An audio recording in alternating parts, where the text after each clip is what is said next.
rasa nyeri atau radang yang menyebabkan rasa nyeri bebas. Yang penting dia harus sakit dulu baru diberikan obat analgetik. Sementara ada Pak dipakai semua katanya sama kayak ini juga tutup. Iya.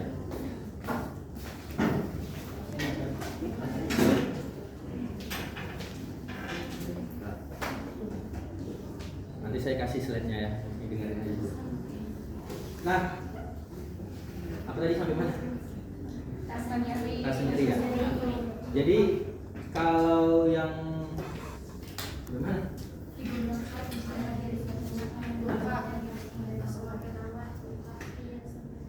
Loh, bisa ngeblank sih.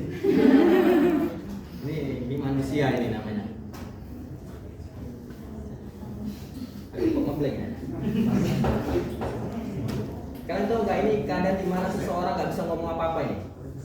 Kenapa? Ini pernah kayak gini? Pernah. Dan kira kalian saya nggak ngerti pernah kayak gini nih? Nggak selamanya seseorang tuh bisa lancar ngomong. Kalau saya pandai lancar ngomong, nggak bisa ngomong misalnya. Penyebab. Ini gara-gara storek nih. Aduh. Oke deh. Jadi kalau analgetik diberikan ketika nyeri ya, sakit baru diberikan analgetik karena ada sakit. Sementara kalau anestesi dia belum terjadi sakit, gitu ya, belum terjadi sakit. Jadi misalnya apa mau dioperasi, kan belum terjadi sakit kan? Sebelum dioperasi diberikan dulu anestesi. Jadi setelah dioperasi dia nggak akan merasakan sakit. Jadi bedanya itu ya. Kalau analgetik dia berikan setelah sakit, ya setelah nyeri. Tapi kalau anestesi dia sebelum terjadinya nyeri. Jadi ketika disuntikan dia nggak ada nyeri lagi. Nah, anestesi itu kita bahas anestesi ya. Jadi anestesi itu dia dibagi menjadi 3 kelompok besar, ya 3 kelompok besar.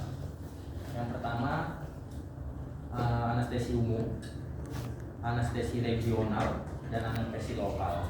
Untung slide-nya ini tulisan semua sih sebenarnya, tapi ada beberapa slide yang gambar. Untung aja gambarnya cuma sedikit gitu ya. Slide sebelumnya kacau. Nah, pertama anestesi umum ya. Anestesi umum itu berarti dia bekerja mempengaruhi seluruh tubuh. Orangnya nggak sadar ya. Nah, jadi anestesi umum itu akan menyebabkan seseorang tidur. Tidurnya bukan kayak kita, tapi tidur dalam. Nah, jadi misalnya gini, kalian udah praktikum, capek-capek kerja gitu ya, kerja, praktikum lagi, kuliah, kemudian pulang, tidur, besok pagi bangun, badan tetap capek, berarti tidurnya nggak bagus. Kualitas tidurnya nggak bagus, berarti dia tidur nggak dalam. Orang yang tidurnya dalam, bangun pasti badannya segar. Gitu ya, makanya bagaimana cara seseorang itu memperbaiki kualitas hidupnya? Dia pergi ke dokter, nanti dokter akan berikan obat yang bisa membuat dia tidur dalam, salah satunya alprazolam. Nah, alprazolam itu buat orang tidur dalam. Makanya anestesi nanti diberikan golongan si benzodiazepin biar pasiennya tidur dalam. Tidur dalam itu artinya apa? Dia tidak bisa dirangsang, tidak akan bisa menerima rangsangan. Jadi rangsangan apapun yang ada, dia santai aja, nggak akan bisa menerima rangsangan. Namanya tidur dalam. Jadi orang yang dianestesi diberikan obat yang bisa menidurkan seseorang. Jadi tidur itu ada tahapannya ya, nggak tiba-tiba terus tidur, enggak. Ada tahapannya di mana saraf itu akan mulai menurun, kemudian kehilangan kesadaran sampai di bawah alam sadar. Baru nanti ketika paling dalam lagi dia hilang rangsangan. Tapi kalau kita pulang nanti tidur masih bisa dirangsang, berarti dia nggak dalam kira-kira, masih di tengah-tengah. Ketika dipukul atau dibangun temannya langsung bangun gitu, berarti dia masih di tengah-tengah atau di permukaan tidur. Makanya nanti ketika bangun badannya tetap merasakan capek. Tapi kalau misalnya seseorang tidurnya dalam, dia bangun badannya. Nah, anestesi tadi dia akan membuat seseorang tidur dalam, yang pada akhirnya orang tersebut tidak bisa dirangsang, atau ketika terjadi rangsangan dia nggak akan menerima rasa apapun, karena dia diberikan obat penenang ya, hipnotis. Salah satunya golongan benzodiazepin atau sering diberikan alprazolam atau midazolam. Yang kedua adalah anestesi lokal. Anestesi lokal itu ya berarti di lokal, di tempat itu aja gitu. Di tempat itu aja. Misalnya cabut gigi, berarti yang disuntikan di tempat gusi itu aja, bukan di tempat lain. Kemudian dia tanpa mempengaruhi seseorang, itu orang tetap sadar. Ya, dia nggak mempengaruhi sistem saraf pusat sehingga orang itu tetap sadar. dan hanya ngeblok di tempat itu aja, rasa nyeri di tempat itu aja yang diblok. Kemudian yang ketiga ada regional. Regional itu dia kita sering bilangnya setengah badan, epidural. Jadi biasa diberikan untuk orang pasien sesar gitu ya, atau pasien untuk operasi appendektomi usus buntu gitu ya. Jadi diberikan setengah badan, biasanya disuntikan melalui epidural. Epidural itu tulang belakang. Ya, tulang belakang dia pasiennya didudukan, kemudian dimasukkan jarum panjang sampai menembus si epiduralnya di pinggangnya ya, pinggang. Kemudian dimasukkan obat. Kemudian beberapa menit kemudian orangnya mati rasa, hanya separuh badan aja. Itu namanya epidural ya. Nah, jadi ada berapa golongan anestesi? Ya, umum, lokal, epidural. Nah, ada beberapa taraf ya, anestesi. Yang pertama taraf anestesi itu ya menghilangkan kesadarannya sama menghilangkan rasa nyeri. Itu yang pertama. Dia hilangkan kesadaran, kemudian hilangkan rasa nyeri. Kemudian selanjutnya kesadarannya mulai 100% hilang dan dia mulai masuk ke dalam tidur dalam tadi, gitu ya. Yang ketiga refleks mata hilang, jadi nggak bisa diberikan diberikan rangsangan lagi, refleks matanya hilang, kemudian nafas otomatis teratur, gitu ya, seperti tidur dan otot-ototnya mulai relaksasi, ya. Kemudian yang terakhir adalah terjadi pelumpuhan saraf, sumsum tulang, kerja jantung dan pernapasan berhenti. Jadi orang yang dia di bius umum diberikan namanya intubasi. Jadi dimasukkan selang menuju ke paru-parunya, selang itu dialirin sama oksigen. Karena orang yang diberikan di bius umum dia berhenti pernapasannya, karena dia diblok sistem sarafnya semua, sehingga pernapasan juga diberhentikan. Dia nggak bisa bernapas secara manual, tapi dimasukkan alat oksigen masuk ke dalam bronkusnya, sehingga oksigennya bisa diganti dengan oksigen yang ada di rumah sakit. Jadi di rumah sakit itu dia ada yang namanya instalasi gas medis. Pernah dengar nggak? Instalasi gas medis. Jadi ada tempatnya, nanti kalian lihat besar-besar panjang, gitu ya. Jadi di situ ada gas oksigen, kemudian ada gas untuk bius umum dan gas sebagainya. Jadi instalasi gas medis, nanti kalau KP lihatlah itu di rumah sakit ya. Dia tersusun di tempat ya. Nanti dia dialirin ke ruangan. Jadi di ruangan itu ada memang udah langsung selangnya langsung dimasukkan pasiennya. Apalagi di ruangan OPA ya tidak. Nah, tadi itu taraf-tarafnya ya. Kemudian kalau kita bisa lihat ya, rangsangan nyeri itu alurnya secara sederhana, jadi bisa dilihat slide-nya. Jadi secara sederhana, rangsangan nyeri itu dimulai dari suatu rangsangan yang terjadi pada suatu organ misal. Kakinya kena paku, maka di tempat kaki tadi akan keluar yang namanya neurotransmitter. Ini kaki kena paku, namanya rangsangan. Maka di sini akan keluar neurotransmitter. Neurotransmitter ini nggak tahu dia rasa apa, kita nggak bisa menerjemahkan ini rasa apa. Nanti dia akan pergi menuju ke otak. Nah, otak. Ketika dia pergi ke otak, nanti di otak akan diterjemahkan ini neurotransmitter apa yang sampai ke otak. Oh, ternyata rasa sakit, dibalikkan lagi ke kakinya kesakitan. Jadi yang menerjemahkan adalah otak. Jadi ya sama juga panas, dingin, itu semua akan dibawa melalui sistem saraf. Nah, makanya kita ada namanya tulang belakang. Sistem saraf tulang belakang itu dibawa dari situ. Rangsangannya ke otak, nanti otak dibalikkan lagi ke sini, ke tempat terjadinya rangsangan tadi. Sehingga apapun yang diterjemahkan sama otak, itu yang kita rasakan. Paham?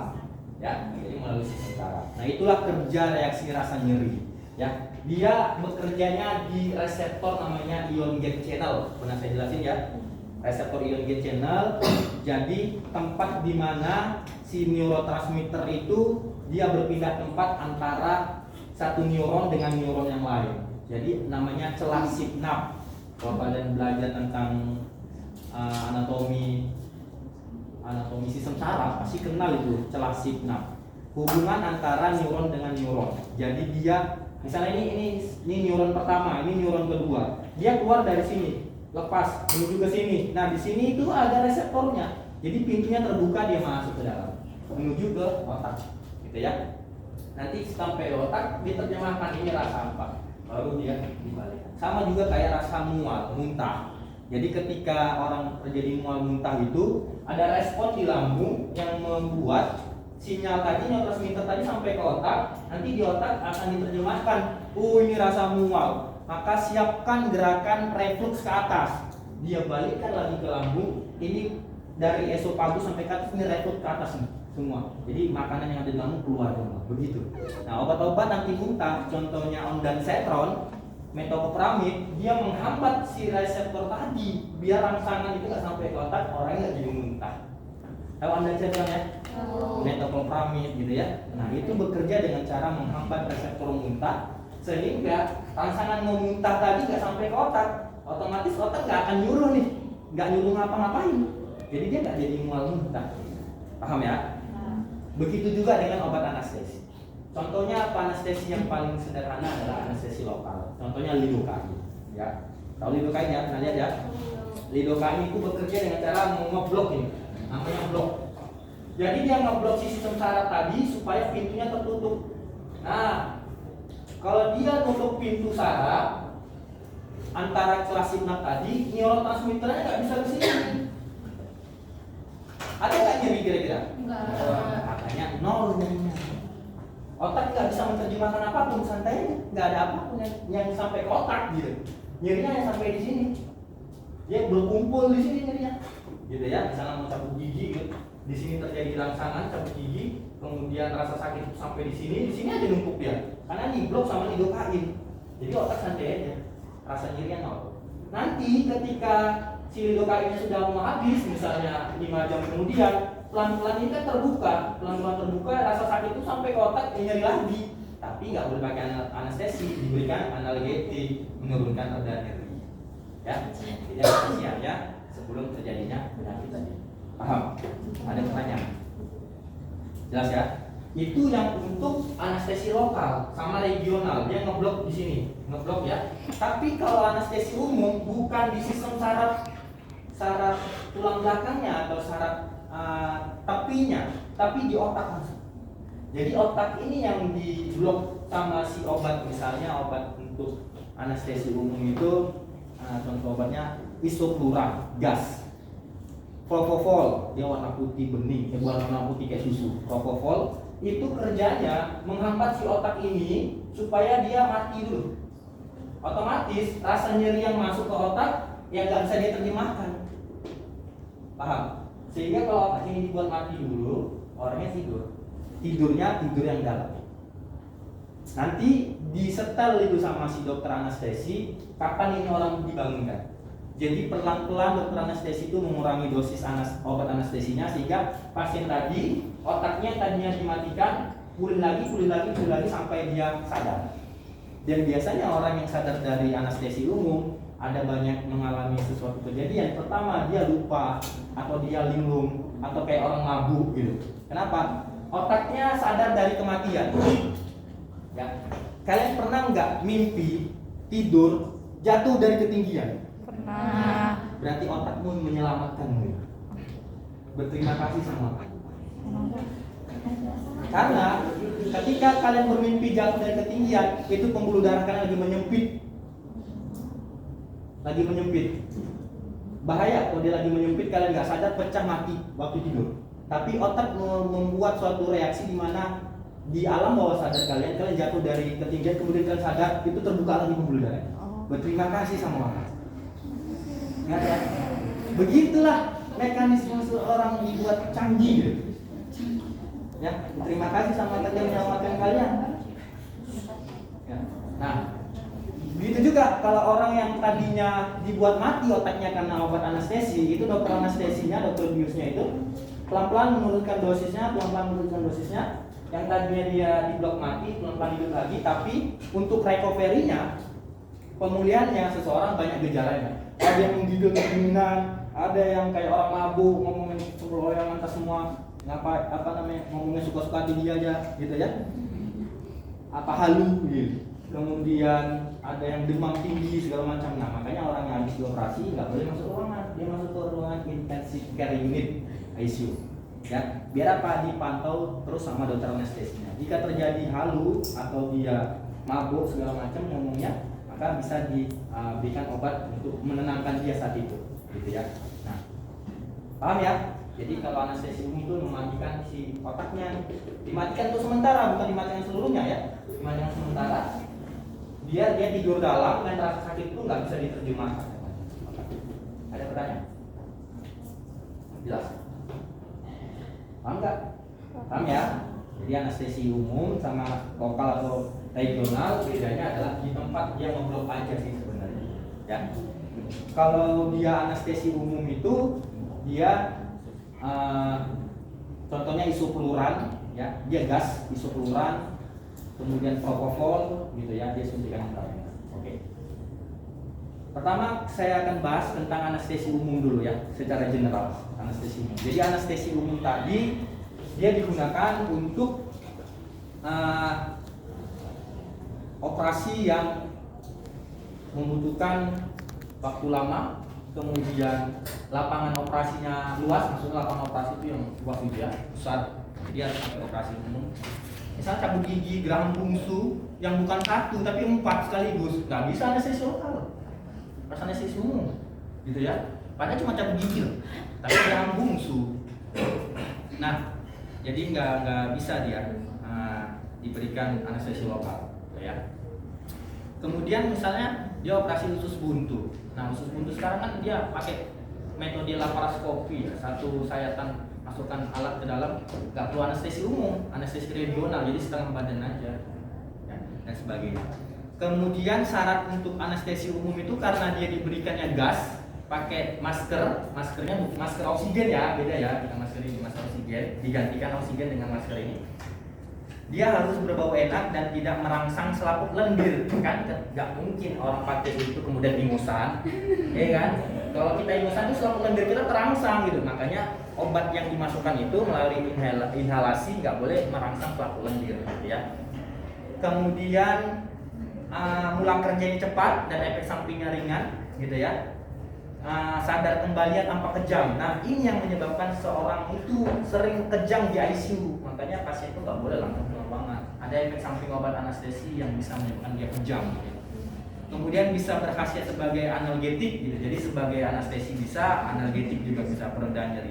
Kemudian melemaskan otot, ya, dapat melemaskan otot. Gak usah kan orang mau operasi, kalian aja menuju ruang bedah yang takut kan, apalagi orang yang udah operasi pasti dia tegang atau takutan, gitu, panik.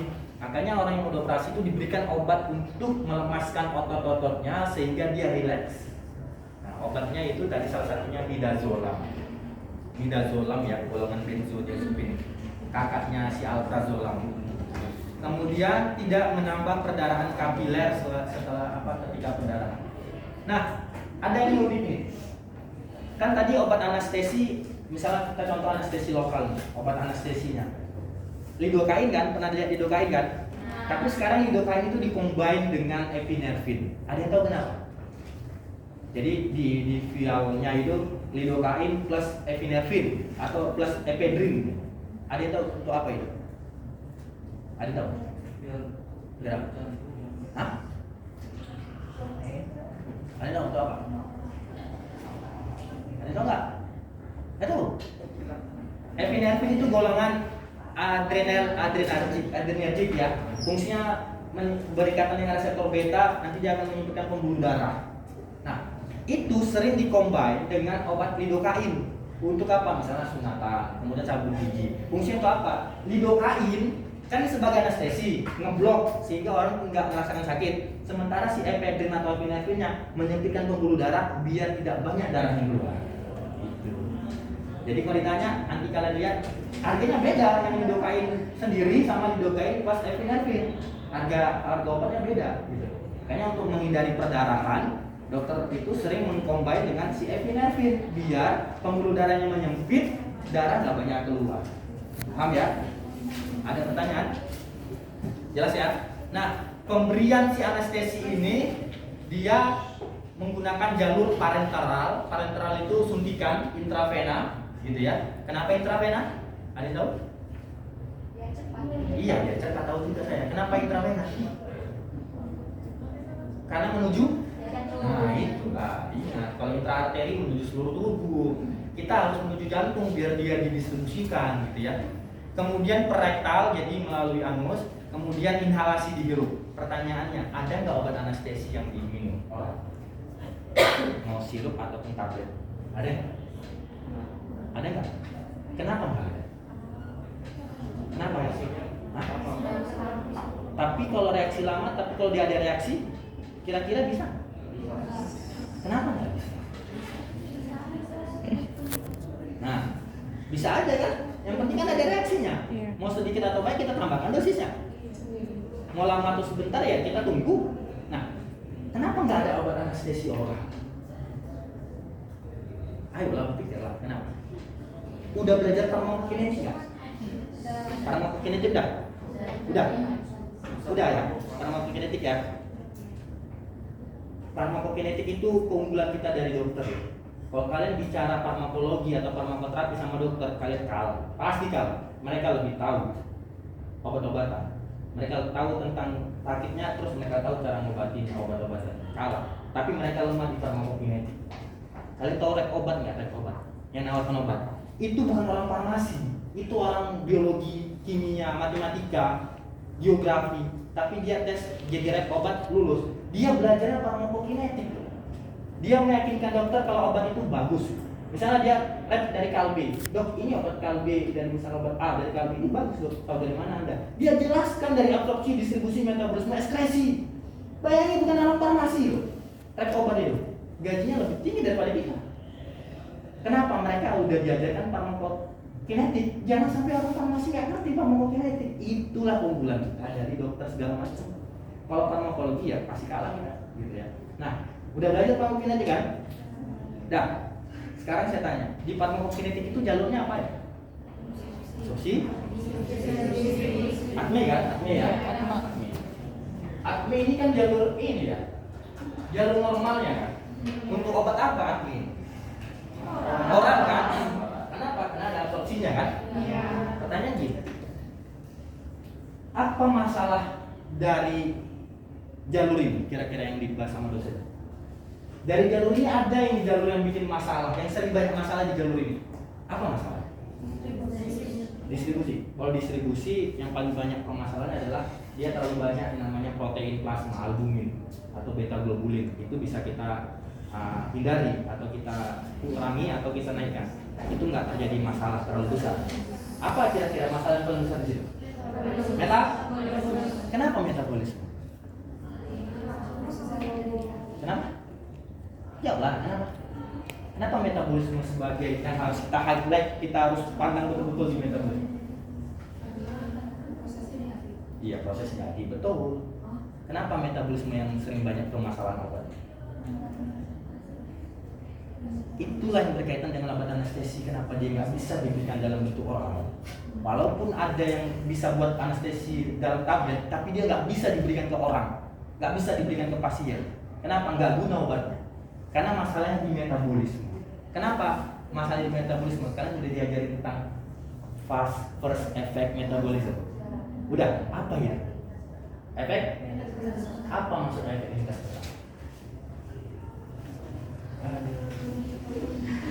Apa itu efek yang pertama?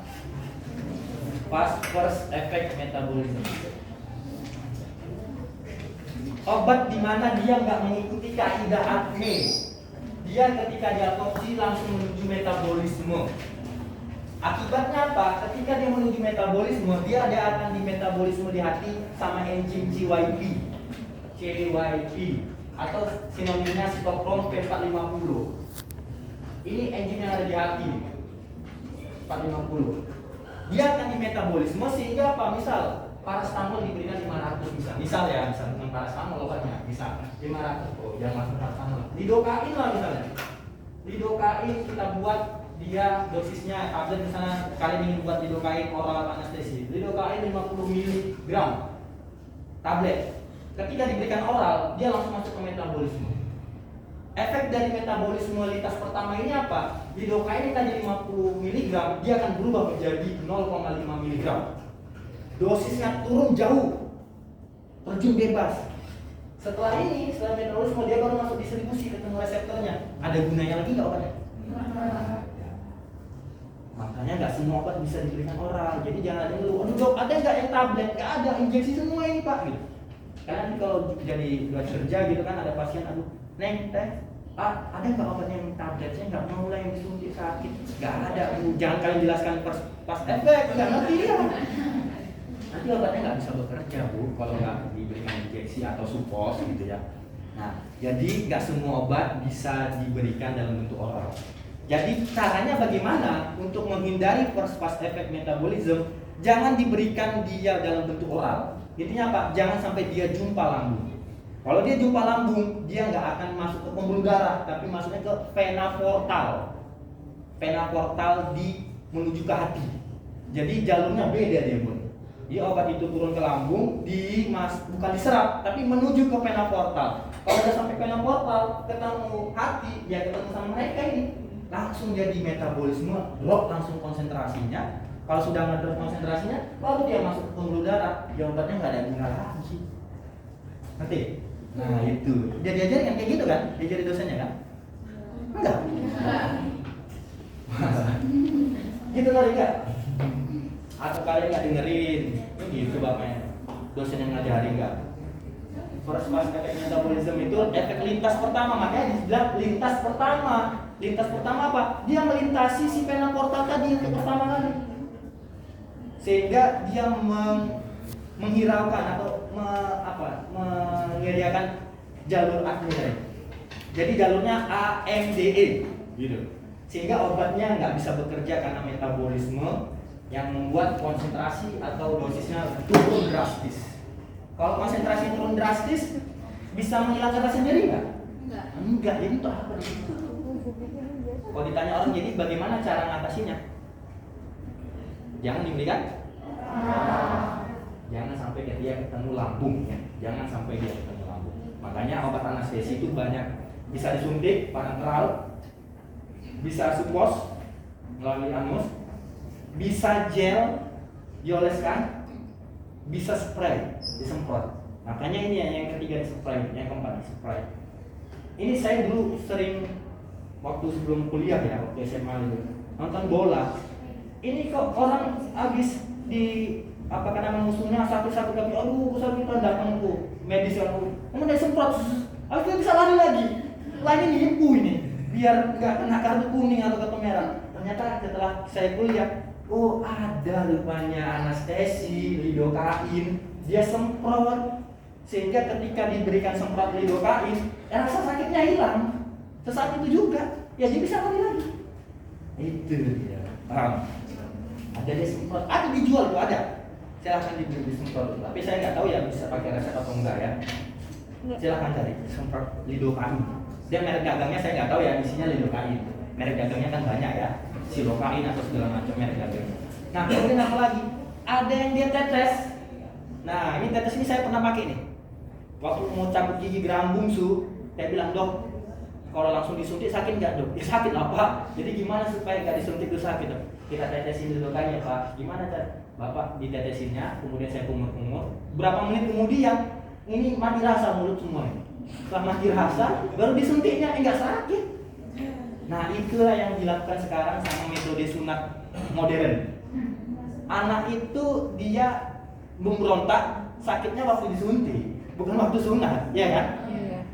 Bagaimana cara menghilangkan rasa sakit waktu disuntik? Diolesin pakai gel.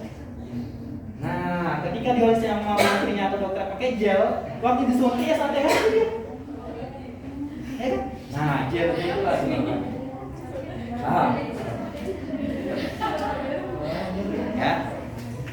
Satu lagi apa? Ini agak beda dikit ya. Satu lagi yang orang sering sebutnya tisu magic. Tahu tisu magic? Itu isinya lidokain biar mati rasa. Ya, dia ke tisu tapi isinya lidokain biar mati rasa. Itulah prosesnya semua. Ya, itu anestesi. Ya, lidokain itu semua. Jadi intinya tidak ada yang dia di rutenya secara ya ada selain dari orang tadi ya. Paham ya? Ada pertanyaan? Ya Pak. Ya, masih nih. Jadi sedikit urai sih Pak. Ya, mau beli tisu magic kan? Iya. Benar. Iya. Itu kan tisu magic kan katanya semacam anestesi apa ya? Iya. Kenapa pas sunat nggak pakai tisu magic? Kayaknya dia. Tisu magic itu sebentar. Sebentar dia ininya. Nggak sampai berjam-jam. Sebentar aja efeknya. Sementara sunat bisa sampai lama kan 45 menit. Yang lama itu kalau diberikan injeksi. Jadi kalau misalnya bisa aja dia sunat dioleskan tisu magic untuk apa? Menghilangkan rasa sakit waktu disuntik. Bisa. Tapi bukan untuk waktu proses sunatnya ya. Janganlah waktu proses sunat tengah jalan habis efeknya nyeri. Paham kan? Kayak ini gel yang saya bilang tadi. Gel, dia bisa gel, silokain gel itu dioleskan sama mantrinya atau dokternya, habis itu sudah mati rasa disuntik, ya anaknya santai aja, nggak ngapa-ngapain sampai main gadget gitu. Makanya lihatlah rumah sunat modern tuh, pakai klaim segala macam, semua kayak gitu pakai gel dulu. Beda kan sama zaman dulu kita langsung suntik segala macam. Nah itu dia yang ada. Dan ada pertanyaan. Nah ini ada kasus nih, dengar ya, ada kasus kisah nyata ini. Kalian jangan coba-coba ya buat kayak gini ya. Kita kan bicara anestesi umum nih. Ada kasus di mana pasien tersebut, tadi pagi ada nanya tuh, si Rizky tuh. Dia nanya, Pak, ada nggak pernah kejadian orang ketika dibius nggak mempan? Ada, tapi 1 dari 1 juta orang. Kenapa dia nggak mempan dibius? Kenapa biusnya nggak bisa untuk dia? Pertama, karena dia adalah pecandu obat-obat terlarang, sabu, ganja. Ketika seseorang itu pecandu, maka sistem sarafnya sudah dibuat lemah sama obat itu sehingga dia sering mengalami hilang rasa sakit atau dia ngeplay atau apa. Ketika diberikan obat anestesi nggak sampai ke otak karena dihalangi sama obat tadi metamfetamin, sehingga apa, anestesinya nggak mempan buat dia ya. Pertanyaan kita dia bilang, Pak, kan bisa kita tingkatkan dosisnya. Benar, kita bisa tingkatkan dosis anestesi. Misalnya dia nggak mempan, kita tingkatkan dosisnya. Tapi efeknya apa? Kalian sudah saya ajarin gini kan, grafik obat kan? Iya. Dokter memberikan obat anestesi di range terapi. Sama dia pasiennya tadi yang pecandu nggak mempan di range ini. Sehingga apa? Oh Pak, karena kita nggak ngerti farmakologi, tambahkan dosisnya dok, biar dia mempan. Kalau ditambahkan dosisnya, dia naik ke sini. Mati orang. Nah itu toksik. Jadi gimana waktu itu ya, dokter langsung bedah aja. Karena kalau nggak dibedah nyawanya bisa nggak terselamatkan. Akhirnya dengan rasa nyeri yang hebat, pasiennya dites. Itulah dia. Jangan coba-coba pakai obat itu. Kenapa? Itu yang terjadi di Karawang waktu itu, yang booming tramadol itu ya. Nah itu bahaya itu. Untuk menghilangkan rasa sakit begitu terus ketika ada yang sakit nanti dibedah nggak mempan lagi obat itu. Nah itu bahaya. Kenapa? Otaknya sudah dibiasakan untuk mati. Akhirnya apa? Ketika ada obat yang mau masuk ke otak ini dihambat sama obat tadi, nggak bisa sampai dia ke sini. Akibatnya ya rasa sakit nggak bisa dihalangi gitu. Nah itu bahayanya. Kemudian apalagi? Memang ini nggak signifikan. Yaitu tadi yang pertama. Yang kedua adalah kalau seseorang itu sering mengkonsumsi obat pereda nyeri, asam amfetamin, ibuprofen, apalagi. Bukan PCT ya, kalau PCT aman. Tahu PCT kan? Paracetamol ya. PCT aman, makanya kalau sakit apa pakai PCT aja. Ya pokoknya NSAID lah, ya NSAID. Yang dikhawatirkan apa? Terjadi namanya toleransi. Toleransi ini adalah ketika dosis normal nggak mempan sama dia, sehingga dosisnya harus ditingkatkan lagi, sampai pada akhirnya sampai di sini. Nah itu yang bahaya. Kenapa bisa seperti itu? Karena dia biasakan pakai obat peredanya. Hari ini pakai asam amfetamin 3 kali sehari 500 mg. Besok begitu juga. Nanti setelah beberapa minggu sekali minum 1 tablet nggak mempan dia. Jadi minum 1,5 tablet. Begitu seterusnya. Nanti 1,5 tablet nggak mempan lagi. Jadi 2 tablet sekali minum. Begitu seterusnya sampai akhirnya dia overdosis. Itulah toleransi. Jadi jangan dibiasakan minum peredanya. Ya. Jangan dibiasakan minum peredanya. Pak, jadi kalau kami lagi nyeri gimana? Kalau bisa ditahankan atau diringankan dengan paracetamol. Kalau nggak bisa juga baru boleh minum peredanya. Ya. Karena tubuh kita itu memang disetel untuk bisa merecovery sendiri, menurunkan rasa nyeri sendiri. Tapi ada juga saatnya dimana tubuh nggak bisa menurunkan rasa nyeri, misalnya kena pisau, luka itu memang bisa. Tapi kalau nyeri dari dalam, sakit kepala, kalau tiduran dia bisa turun sendiri ya kalau tidur. Tapi kalau misalnya luka segala macam memang harus dibantu dengan obat. Ada pertanyaan? Jelas? Jelas ya? Adrian ada pertanyaan? Kalian yang 20 udah sering saya kasih ini. Pernah waktu saya kasih ini kan? Dari luar kepala mereka ya. Sampai luar kepala pun sampai mau minta lagi. Luar semua. Jadi yang perlu diperhatikan adalah obat anestesi itu jangan sampai dia menekan pernapasan. Jadi kalau menekan pernapasan bahaya. Nanti orangnya bisa meninggal ya. Bisa terjadi namanya depresi pernapasan. Itulah yang terjadi sama orang pecandu. Orang pecandu narkotika matinya karena depresi pernapasan. Depresi pernapasan adalah menyempitnya bronkus sehingga oksigen nggak bisa masuk. Kemudian cari obat yang dia bisa mengurangi kontraksi jantung, sehingga dokter nanti akan memilih obat mana yang bisa mengurangi kontraksi jantung. Kemudian obatnya nggak merusak hati, kemudian nggak merusak ginjal, dan bisa pulih cepat. Makanya nanti kalian akan praktikum dengan saya farmakologi kapan itu? Nah, nanti kita akan ngebedah tikus dengan cara kita anestesi dulu. Ya. Kalian udah ya? Udah ngebedah waktu itu kan? Udah, Bang. Ya. Ngebedahnya kita anestesikan si tikusnya atau menjinnya, masukkan dia atau kita kasih dia bius umum namanya ether. Ya, ether. Tapi ingat hati-hati, itu ether di lab saya simpan bagus-bagus. Kenapa? Dia menguap, mudah menguap, sangat menguap, mudah menguap. Dia kayak korek yang isinya ada gas itu. Nampak cair, tapi kalau dibuka dia langsung menguap. Kalau dia sudah menguap, terhirup, pingsan kita semua. Ya, itu pernah kejadian di kampus saya. Aslabnya sembarangan naruh si ether, kebuka, mahasiswa yang lagi praktikum pingsan semua. Bahaya, pusing pingsan. Pertama dia pusing, bukan langsung pingsan gini, pusing langsung nggak sadar. Ether. Dan jangan sampai ada api, langsung nyambar deh. Ya, nah itu ether, hati-hati nanti di ether ya. Kalian memang harus bisa melihat si tikus itu dibedah, isi organnya di mana, paru-paru, ginjal itu segala macam. Ya, nanti ketemu dengan saya lagi ya. Kemudian ada yang namanya trias anestesi. Ini diingat ya, trias anestesi itu ada 3. Yang pertama hipnotis. Jadi dia menghilangkan kesadaran, hipnotik. Itu yang pertama. Yang kedua anestesi. Anestesi artinya bebas dari rasa nyeri. Yang ketiga relaksasi. Jadi relaksasi ini kelumpuhan otot. Jadi apa yang pertama? Hipnotik, kehilangan kesadaran. Yang kedua anestesi, hilang rasa nyeri. Yang ketiga relaksasi, kehilangan kelumpuhan otot. Kelumpuhan otot rangka. Jadi pasiennya rileks gitu ya. Nah, obatnya yang pertama tadi apa? Yang pertama? Hipnotik. Obat yang pertama propofol. Ini yang sering. Propofol. Nih ya, ini injeksi intravena ya. Propofol. Injeksi intravena ya. Dia bentuknya kayak susu ya, putih susu disuntikan intravena. Jadi orang operasi itu bukan infusnya bukan infus pegang gini ya. Dia 3-way, tahu? Infus 3-way tahu? Bisa dilepas gitu. Jadi tinggal dimasukkan 3-way, tahu lah ya 3-way ya. Tinggal disuntikan ke situ.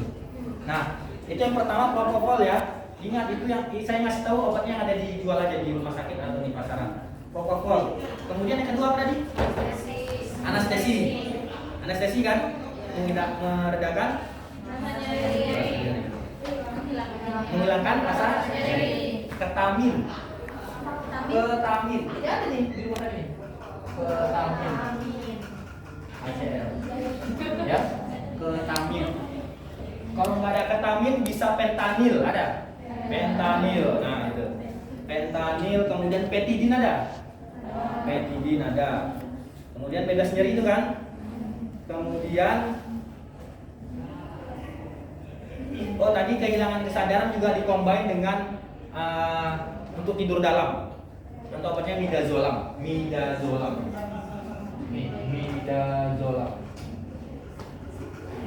Ya, midazolam. sekalian dia relaksasi. Jadi untuk dia tidur dalam, kemudian dia relaksasi, dikasihkan midazolam. Ya, ketika relaksasi kan, nah itu dia. Ya, jadi kalau misalnya kalian susah tidur, apa tuh susah tidur nama penyakitnya? Ya, pergi ke dokter jiwa pasti dikasih obat alprazolam pasti. Ya. Ada yang pertanyaan? Ada yang pertanyaan? Ada semua itu ya, dijual kan? Ada. Ada yang di rumah sakit ya? Enggak, Pak. Nah, kalian tahu nggak? Saya pertama kali, ini nggak tahu ya di rumah sakit di sini saya nggak tahu. Waktu saya PKPA di rumah sakit RSUD Cengkareng, itu kan dapat stase di ruang OPA, ruang bedah. Jadi saya disuruh ngamprah dari, tahu amprahan? Amprah ya, dari depo atau dari gudang untuk mempersiapkan obat-obat atau alat medis untuk operasi waktu itu. Nah, ketika saya siapkan di ruang operasi gitu ya, mereka lagi operasi, saya siapkan, kayak ini kok kayak ada suara musik. Jadi nggak kayak di TV-TV yang bunyi tit, nggak kayak gitu. Di ruang operasi, iya, ada yang remix, ada yang tidak jeduk, ada yang tergantung dokternya. Kalau dokternya orang tua, mungkin musik-musik ya biasa gitu ya, santai gitu ya, musik-musik relax. Tapi kalau dokter musik muda, oke. Ingat ya, sebelum anestesi, tapi kalian bukan orang yang bisa anestesi. Jadi kalau perawat sebelum anestesi atau dokter itu dibersihkan dulu, antiseptik wajib itu ya, di antiseptik dulu ya. Kapan diberikan anestesi? Misalnya waktu pemberian kateter. Tahu kateter? Kateter itu harus di anestesi lokal misalnya pasien, karena kan nyeri. Kemudian waktu cabut gigi gitu ya. Kalau cabut gigi kira-kira yang mana? Infiltrasi lokal atau blok lapangan? Infiltrasi lokal. Ya. Tapi kalau cabut giginya banyak, blok lapangan. Ya. Kemudian kalau misalnya ada bisul gitu mau diambil, ada apa namanya? Ada nanah. Itu kira-kira infiltrasi atau blok lapangan? Blok lapangan, karena banyak yang menjawab. Nah itu dia, bisa bedain ya. Tapi kalau kayak tadi jatuh atau terkilir, bisa diberikan yang ya itu namanya topika. Jadi di tempat itu aja. Ya. Paham ya? Ada yang pertanyaan nggak?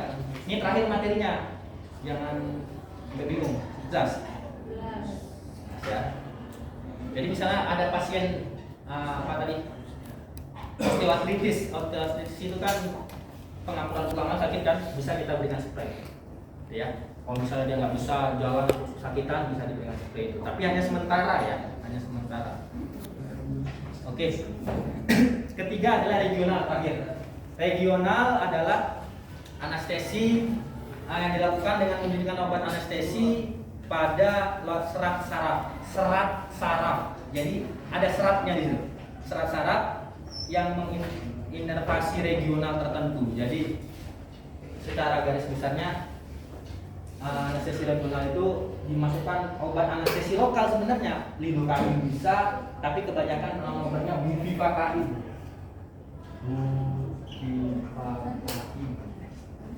Ya, bupivacaine. Jadi disuntikan bupivacaine di antara apa ya, pinggang ya, pinggang kan? Pinggang ini ya. Nah, dimasukkan itu jarumnya beda ya, panjang jarumnya sampai menembus tadi serat saraf. Nah, ketika sudah menembus baru diberikan bupivacaine, disuntikan. Setelah itu nunggu beberapa menit kemudian pasiennya akan mati rasa, tebas dari ujung kaki sampai di pusatnya, sampai perutnya. Nah, disitulah kerja si regional tadi dengan cara menghambat si respon rasa sakit ya. Jadi ketika belum keluar rasa sakit, kita sudah ngeblok dulu. Jadi mereka itu kerjanya gini, sebelum ada rasa sakit kita blok dulu jalan, sehingga nanti ketika ada rasa sakit dia nggak bisa lewat ya. Nama obatnya tadi ya bupivacaine ya, bupivacaine.